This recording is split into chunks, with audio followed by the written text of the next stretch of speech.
उठाना पड़ता। उन दोनों की हत्या की गई। गौर करना, उनके बच्चे आंदोलन धरने में बैठ गए। हमारे deputy chief minister Keshav Prasad Maurya उनके घर आए और उनसे वादा किया कि 25 लाख रुपए की मदद करेंगे। और पुलिस ने भी वादा किया कि हम 1 हफ्ते में खोल देंगे घटना, बच्चों को कहा धरने से उठा। आज तक उस घटना में कोई कार्रवाई नहीं। ये पुलिस व्यवस्था जो है उत्तर प्रदेश में चल रही।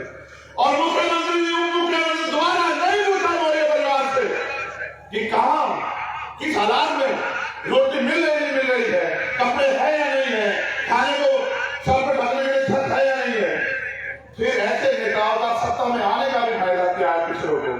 मैं बात आपको इसलिए कह रहा हूं कि रोनाबाद में रीता मौर्य को जो है पीट के मार दिया, उनके पति बचाने गए, उनको पीटा गया, वो हॉस्पिटल में है। और न्याय के नाम पे जो न्याय जन अधिकार है, भारतीय संविधान देता न्याय के नाम पे, उस परिवार का मजाक उड़ाया जा रहा। फिर ये नेता, ये विधायक, ये मंत्री, मुख्यमंत्री किसके लिए? अगर ये गरीबों को न्याय भी नहीं दिला सकते। मैं पुलिस के साथियों की मजबूरी समझता। पुलिस सरकार की वो मजबूर कुछ अच्छा करने जाए तो कुछ अच्छा कर दे तो सस्पेंड हो जाते हैं, ट्रांसफर हो जाते हैं, लाइव हाजिर हो जाते हैं। और अगर अच्छा करने का नेताओं के हिसाब से काम ना करे, जो सरकार के नेता हैं, तो नेताजी मारपीट भी कर देते हैं। अभी मैंने देखा 2 दिन पहले एक ट्रैफिक इंस्पेक्टर को पीटा गया। अगर वो कोई अधिकारी ईमानदारी से काम कर रहा है तो उनका मनोबल तोड़ रहे हो। ये वर्दी वाले लोग सुरक्षा का काम करते हैं जनता की, इनका मनोबल तोड़ रहे हो। किस लिए? अपने चंद नेताओं को करने के लिए। इसका प्रभाव समझते हो आम जनता पर क्या कर रहा है? जब पुलिस की वर्दी वाले को देख लेता है गरीब आदमी, तो कहीं ना कहीं महसूस करता है कि ये मुझे न्याय दिला है। लेकिन आज वो पुलिस बेबस हो गई उत्तर प्रदेश। आज वो पुलिस खुद अपमानित हो रही। आज उस पुलिस को कुचला जा रहा है और तमाम तरह से प्रयास किया जा रहा है कि ये उनके हिसाब से काम करे।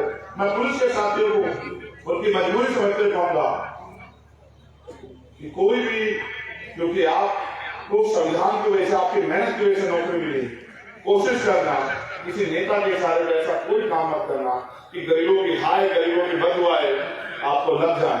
आज हालात उत्तर प्रदेश में खराब,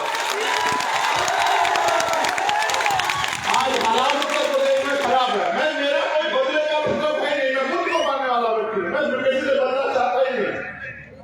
मैं तो चाहता हूं कि जिस तरह ताकतवर लोग सम्मान का जीवन जी रहे, इस तरह गरीब परिवारों को भी सम्मान का जीवन मिले, इनके बच्चों को भी रोजगार मिले, इनके बच्चों को भी आगे पढ़ाई करके पढ़ने का मौका मिले, इनके लोगों को भी अच्छा इलाज मिले, इनको भी जमीन मिले, इनको भी स्वाभिमान सम्मान से जीने का मौका मिले, इनकी भी हिस्सेदारी हो और ये भी आगे बढ़ के विधानसभा लोकसभा में जाके अपने क्षेत्रों के लिए कुछ कर सके, अपने लोगों के लिए कुछ कर सके। और ये हिस्सेदारी का मामला है। लेकिन मेरी ये भी समझ में आया सम्मानित प्रदेश अध्यक्ष जी कि हिस्सेदारी मांगने से नहीं मिलती, जंग की तैयारी करनी पड़ती। उत्तर प्रदेश में जिस तरह से आपकी पूरी टीम ने डॉक्टर आदि और तमाम हमारे नेताओं ने जिस तरह से काम किया, मैं धन्यवाद देता हूं। मैं तो बहुत कम समझ देता हूं, मैं तो उत्तर प्रदेश में परदेसी हो गया। आजकल मैं उत्तर प्रदेश में कभी कभी आता हूं, आजकल मैं उत्तर प्रदेश में बहुत कम आ रहा हूं। लेकिन ऐसा नहीं है कि उत्तर प्रदेश में मेरी नजर नहीं, मेरी मजबूरी है। क्योंकि जब एक गरीब का बेटा कुछ करने के लिए निकलता है तो पहले उसका खूब मजाक उड़ाया जाता है, फिर उसका विरोध किया जाता है, फिर उसकी राह में कांटे बिछाए जाते हैं। और फिर एक समय आता है जब वो संकल्पित होकर अपने मिशन पे आगे बढ़ जाता है, जब उसको रोक पाना नामुमकिन हो और नामुमकिन हो जाए तो फिर उसका साथ दिया जाता है। मैं आपसे कहना चाहता हूं, आप निराश मत हों। मैं आपकी ताकत को जानता हूं, मैं आपकी हिम्मत को जानता हूं। कोई नेता है उत्तर प्रदेश में, देश में, जिसके लिए रोज रात को 10 बजे तक लोग बैठे थे? ये भी जाने पैसे पे बुलाए गए लोग नहीं, पैसे पे बुलाया, घंटे 2 घंटे बुलाए, पैसे पे बुलाया, साधन सुधार को बुलाया, 3-4 घंटे बुलाए। ये तो मेरे वो बहादुर भाई हैं, ये तो मेरी वो बहादुर बहनें माए हैं जो अपने बेटे से प्यार करती है, उम्मीद करती है कि लोगों ने ठगा, अब हमें इंसाफ मिलेगा, अब हमारे जीवन में खुशहाली। मैं वादा करके कहता हूँ, मुझे बहुत बात आपसे करनी है, आप विश्वास करो, लेकिन अब मैंने तय किया और ये तय मैंने उचित किया जिस दिन मुझे गोली लगी। जिस दिन मुझे गोली लगी आपको कैसा महसूस हुआ बताओ? ये तो मैंने भी देखा। जैसे मैंने कहा कि तुम्हारे बीच से कोई विरोधी मुझे गोली मार सकता है, मैंने देखा किस तरह से तुम्हारे अंदर बेचैनी हुई और तुम खुद पीछे हट गए। और उसके बाद मुझे एहसास हुआ कि ये प्यार पैसे से नहीं मिलता है, ये प्यार संघर्ष से मिलता है। मैं यहाँ भले ही बोल रहा हूँ, इस धरती पे, लेकिन दुनिया में हमसे प्यार करने वाले हमारे साथी, क्योंकि आज सोशल मीडिया का युग है, मैं यहाँ वो लाइव के माध्यम से दुनिया से मुझे सुन रहे होंगे। अभी सिंगापुर में हमारे साथी मुझसे आते हुए बात कर रहे थे, उनका नाम है सोहेब, मुझसे कह रहे थे कि भाई हम जैसे भी हैं हम आपके साथ।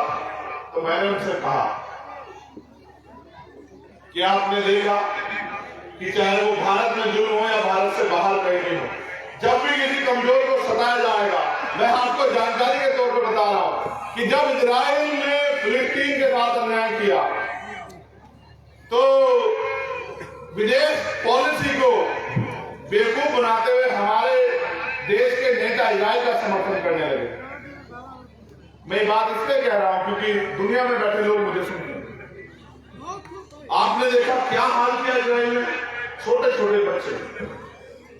मैं किसी आतंकवादी अपराधी का समर्थन नहीं करता, लेकिन सत्ता एक भूख होती है। अपनी भूख के चक्कर में, जमीन को कब्जाने के चक्कर में क्या किया इजराइल ने, क्या खेल खेला गरीबों के साथ, कमजोरों के साथ। इसलिए मैंने कहा था बिजनौर से कि मैं फिलिस्तीन के साथ हूं, चाहे कुछ हो जाए, मैं हर एक कमजोर के साथ हूं। इसलिए मैंने उतनी बात कही थी। और फिर क्या हुआ? फिर आपने देखा क्या हुआ कि देश के प्रधानमंत्री ने फिलिस्तीन के लिए मदद भेजी। हमारे भारतीय जनता पार्टी के समर्थक समझ ही नहीं पाए कि जो 2 दिन पहले इजराइल का समर्थन कर रहे थे, वो फिलिस्तीन को मदद भेज रहे हैं, फिलिस्तीन के खिलाफ खड़े हुए हैं, इजराइल के खिलाफ खड़े हुए। इसका कारण यह है कि इनके पास कोई पॉलिसी नहीं है, ये सारी विदेशी पॉलिसी खराब कर रहे हैं। मैंने तो प्राइम मिनिस्टर से कहा कि माननीय प्रधानमंत्री जी, मैं आपकी ताकत को समझता हूँ, आप भारत के प्राइम मिनिस्टर हैं, चलिए ना चाइना बॉर्डर की तरफ। चंद्रशेखर आजाद आपके पीछे खड़ा है, चलिए हम चाइना बॉर्डर पर जाए। चाइना हमारी जमीन पर जा रहा है, चाइना हमारे देश में घुस गया, हमारी कैसों की जमीन कब्जा ली, हमें 1 गज जमीन अपनी मिट्टी की किसी को नहीं देंगे। हम अपनी मिट्टी का, अपने देश का 1 गज हिस्सा किसी को, दुश्मन को नहीं देंगे। आप चलिए ना चाइना की तरफ, भारत के वीरों में बहुत क्षमता है, और अब तो भीम आर्मी के लोग आपके साथ खड़े हो जाएंगे जब आप चाइना की तरफ करोगे। क्या कर रहे हो अपने से कमजोर?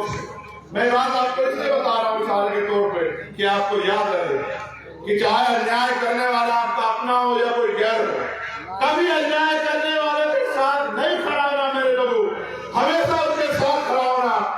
जो परेशान है, जिसके ऊपर मुसीबत है, जो पीड़ित है, जो शोषित है, जो मजलूम है, हम उसके साथ खड़े होना।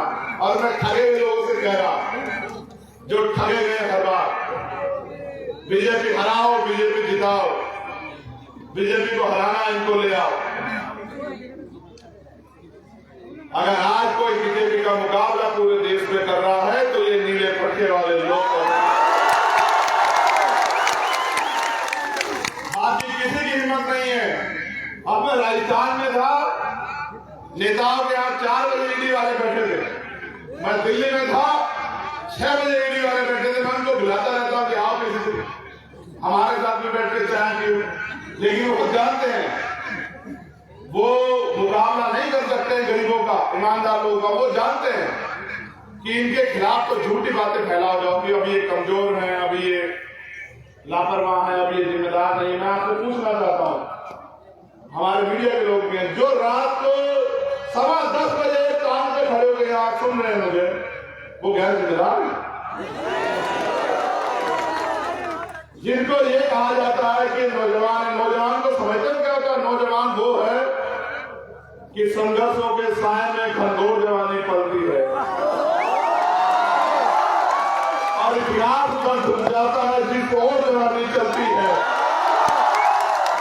नौजवान वो है जिन्होंने अंग्रेजों के दांत खट्टे किए। 23 साल के थे शहीद आजम भगत सिंह, जब उन्होंने हंसते हंसते फांसी की सजा कबूल की।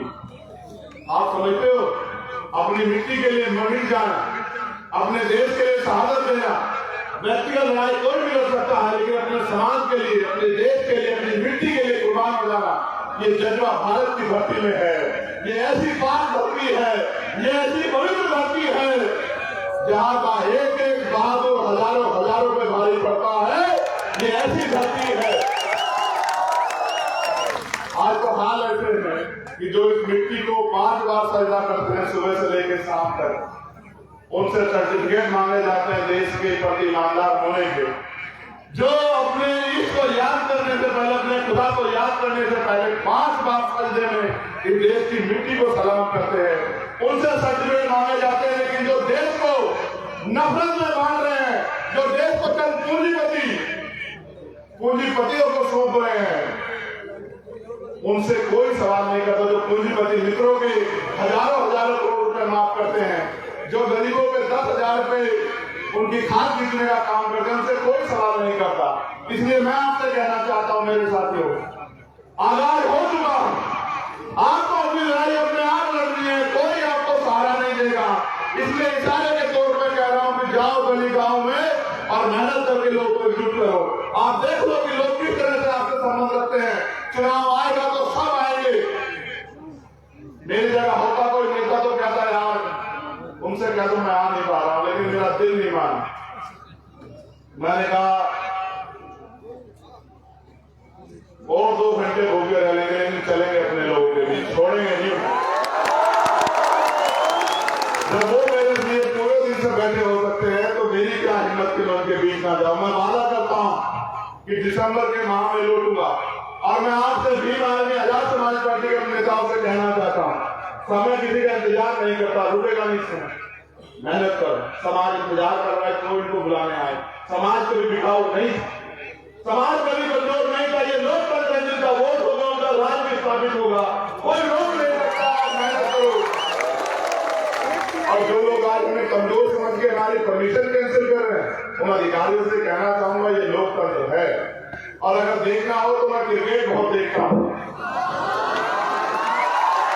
आप देखते हैं नहीं देखते यार? आपका नाम भावे देख गए ना, इंडिया हार सकते है कभी। मैं क्रिकेट बहुत देखता हूं। मुझसे एक पत्रकार ने सुबह पूछा था कि एक तरफ बड़े बड़े धरना सेठों की मदद वाली पार्टियां, एक तरफ वो इनकी सरकार, कैसे लड़ोगे चंद्रशेखर? मैंने कहा ऐसे लड़ेंगे जैसे अफगानिस्तान पाकिस्तान से लड़ा, जैसे अफगानिस्तान इंग्लैंड से लड़ा, जैसे नीदरलैंड न्यूजीलैंड से लड़ा, और ऐसे लड़ेंगे जैसे भारतीय टीम विरोधियों से लड़ रही है, ऐसे लड़ेंगे और छोड़ेंगे नहीं। जब तक सत्ता का एक घमंड तोड़ेंगे नहीं, जब तक गरीबों के आंसू पूछेंगे नहीं, जब तक गरीबों को कुर्सियों पर बिठाएंगे नहीं, जब तक गरीबों के घरों में उजाला करेंगे नहीं, तब तक हमें ऐसे मतवाले हैं कि रुकेंगे नहीं। बहुत बहुत धन्यवाद। कुछ साथी जो हमारी पार्टी ज्वाइन कर रहे हैं, चल के भी आए। श्री भोला चौधरी जी भाजपा से हैं, डुमरियागंज से, लोकसभा क्षेत्र से, उन्होंने आज आजाद समाज पार्टी ज्वाइन की है। उनका धन्यवाद। अली अहमद फारूकी जी मुन्नापुर प्रधान जी, डुमरियागंज, जन अधिकार पार्टी छोड़ के आजाद समाज पार्टी की आस्था व्यक्त कर रहे हैं। मैं उनका भी धन्यवाद करता हूँ। और सबसे ज्यादा धन्यवाद करता हूँ मैं अपने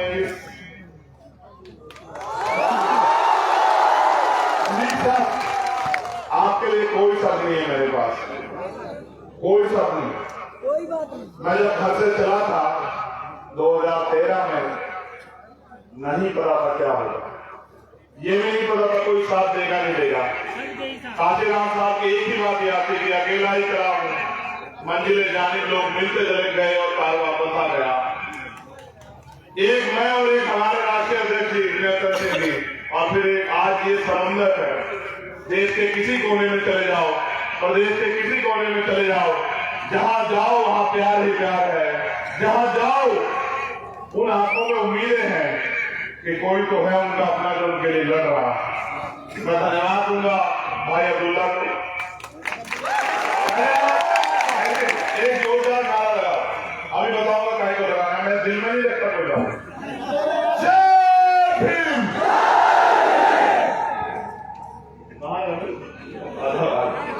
मैं दिल में इसलिए नहीं रखता हूं, अभी ये दोनों बहुत मेहनत किया इन लोगों ने। अच्छा, ज्वाइनिंग वालों का नाम आपको बोला, मैंने देखा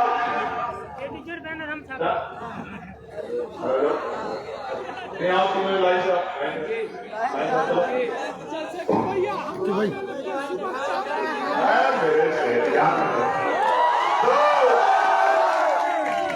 तुम लोग तो निराश नहीं हुए ना पूरे दिन में। ये हिम्मत हारा, ये बाहर जाके इधर बाहर जाके खड़ा हो गया कि भाई लोग तो चले गए। मैंने उनसे कहा कि जंगे अपराध से क्या होता है, हिम्मत लगती है तादाद से क्या होता है। ये जो यहाँ टिका हुआ है वो एक इतना बहादुर है कि वो अपने कंधे पे बिठा के इस समाज को आगे बढ़ाने का काम करेगा। मैं जितने भी साथी जिस भी क्षेत्र से हमारे बहने माए, हमारे बुजुर्ग, हमारे नौजवान साथी जहां से भी आए, मैं आपका धन्यवाद करता हूं। ये जानो कि हमारी सबकी लड़ाई, और ये लड़ाई तब खत्म नहीं होगी जब तक हर अंतिम पायदान पे बैठे व्यक्ति को भी स्वाभिमान सम्मान का जीवन नहीं। जब तक इस देश में महिलाएं सुरक्षित नहीं होती, जब तक आपको बराबरी के अधिकार नहीं मिलते, और जब तक भारतीय संविधान पूर्ण रूप से लागू नहीं होता। लेकिन ये जान लो कि आज लोकतंत्र है, इसके लिए आपको कुछ नहीं करना, बस अपने समाज को, इस कमजोर शोषित समाज में भाईचारा पैदा करके और सिर्फ यूनियन का बटन दबाने के लिए तैयार करना है। फिर आपको कोई रोक नहीं सकता, क्योंकि मानव कांशीराम साहब कहते थे कि जो हुक्मरान समाज होता है उनकी बहन बेटे पर अत्याचार नहीं होता, उनके लोगों के हाथ फैले नहीं होते। मैं आपसे पूछना चाहता हूँ, क्या आप चाहते हो कि एक ऐसा समय आए कि आप ताकतवर चाहते नहीं चाहते बताओ? उसके लिए मेहनत करने को तैयार हो गया तो फिर सब भूल जाओ। ये याद रखो कि हमें बुलंदी तक जाना। और फिर मैंने कहा कि ना रुकेंगे ना थकेंगे, और जब तक मंजिल को नहीं पा जाते तब तक लड़ते रहेंगे, संघर्ष करते रहेंगे। और जो अधूरा रह जाएगा वो मेरे आने वाले शेर करेंगे जो अधूरा रह जाएगा इस लड़ाई में। क्योंकि मैं समझता हूँ रुकते कटा सकते हैं, बहुत प्यार से समझते हैं। अगर मुझे कुछ हो जाए तो हिम्मत तो नहीं हार जाओगे, डर के घर तो नहीं बैठ जाओगे। अगर वास्तविकता मुझसे प्यार करते तो दूसरी ताकत से लड़ना, दूसरी ताकत से लड़ना, बिल्कुल हिम्मत को हारना। तुम्हारे कंधों में जिम्मेदारी है, तुम्हारे कंधों में जिम्मेदारी है भारतीय संविधान की रक्षा की। बहादुर क्या साथ दोगे कि लोगे बताओ? साजिद अंसारी जी, राष्ट्रीय अध्यक्ष पसमानदा समाज, पूर्व विधानसभा प्रत्याशी आम आदमी पार्टी उनको सराय चंदौली, कन्हैया कुमार जी वर्तमान प्रधान।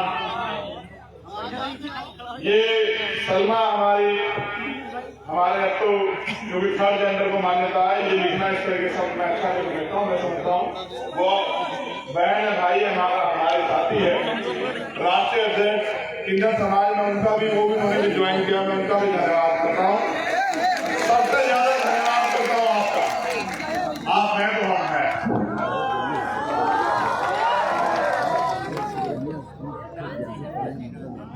हाँ, सलमा जो ट्रांसजेंडर है, मैं तो कहूँगा कि वहां गया,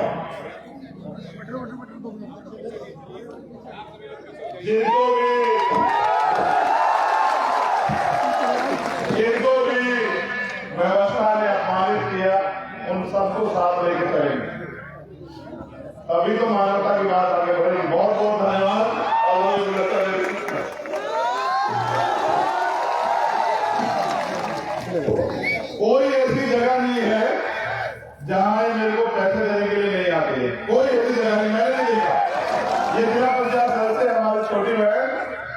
जहां भी जाता हूं इस क्षेत्र में ही आ जाते हैं और चुपचाप से लिफाफा देके जाते हैं कि ये मिशन के लिए।